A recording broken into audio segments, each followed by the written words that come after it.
Got snacks, we got drinks. Cheers to having a girls' night. Cheers. I needed this. I'm so glad you could come, bro. Cheers, ladies.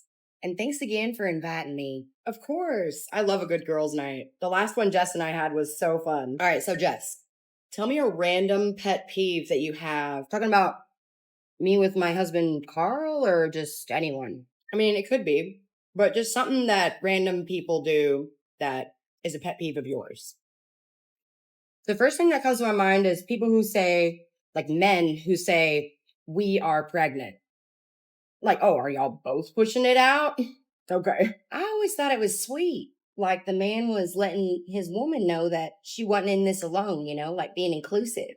I wish I could have included my son's dad in on trampoline bladder time and peeing 376 times a day. Maybe I would have only had to have peed 200 times that day if I could include him. It's been 2 years since my youngest was born, and I still pee a little bit every time I sneeze. Still? That sounds terrible. That's not even scratching the surface. I would love for a man to experience tasting battery acid in the bottom of his throat every time he ate a cracker.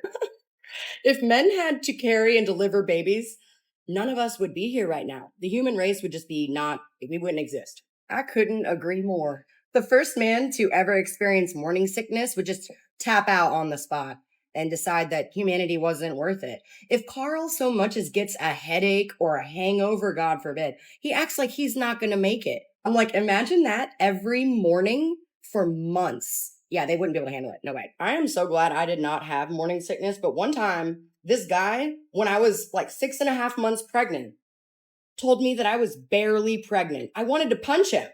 I'm like, barely pregnant? I'm closer to delivery than you are to the next time you wash your sheets. You know what I would have said to that guy? I said, yeah, it's kind of like when you get snipped. 6 months after, you're still barely snipped. Better be careful. I really should have said that.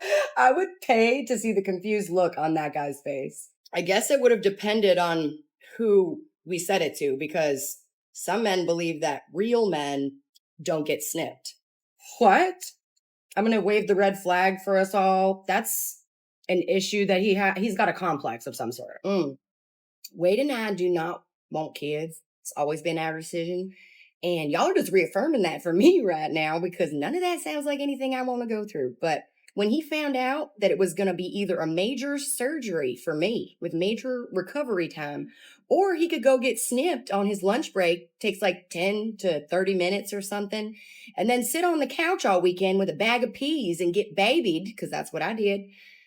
It was a no-brainer for him. Now that's what a real man does. Putting your woman first, to me, is real man behavior. Jess, did you want to have any more kids? I don't know. Maybe. It's more leaning towards no, though. What's Carl say? He's open to it. He loves kids, and he is such a great dad. I can't say that enough. But 3 has been a little bit overwhelming for us. I mean, we're outnumbered now. So I don't know. I actually saw a study where they said that mothers with 3 kids had more stress than the ones with like 4 or 5. So it like dips after 3. Interesting. I wonder why. They probably got too tired to care anymore and just gave up. Pearl, I'm about there right now. So I could see that. After 3, it becomes more of like a system, and the older kids help with chores and help with the younger kids. And it just gets easier. We'll just have to see. I have time to decide because I'm only 31. So trust me, I'm not trying to convince you to have any more kids, Jess. I just wanted to share with you. I have my hands full with just one. But anyway, Pearl, I want to hear your most crazy swinger story that you've got. I know you've got some. Wait, you're a swinger? Yeah, let's hear some stories. You didn't know that? I'm full of stories, but my best one, oh, y'all are going to love it. And that's not even scratching the surface. I would love a piece of popcorn. My craziest swinger story. Y'all are going to like this one. But hey, Michelle, while I tell this story, do you mind making us a shot? Jess, you want to do a shot too? No, thanks. I know you like tequila, Pearl, and I can't do tequila. Well, I can make us something fruity that's vodka based. Would you do it then? Sure. Yeah, I just don't want to taste the alcohol, that's all. Can you make it strong though? Cause I don't want it to be like straight juice or something. No offense, Jess. Don't worry, I got y'all. Okay, so Wade and I went to this swingers event, and it was one of them fancy ones where they had charcuterie boards or however you say it, and wine and contracts. Not like one of them backyard ones where they've got a broke down grill and a moldy smelling hot tub. Ew. Contracts for what? Is that a thing? A lot of times there's contracts at these like organized events. They're like consent forms. So, like making sure that your boundaries are respected and making sure everybody's protected from STDs and making sure no one takes photos or videos of anyone in the groups for discretion and privacy, that type of thing. Oh, that's cool. I didn't know they were that organized. Well, they ain't always like that, but this one was. And we met this couple. It was Lacey and Ryan.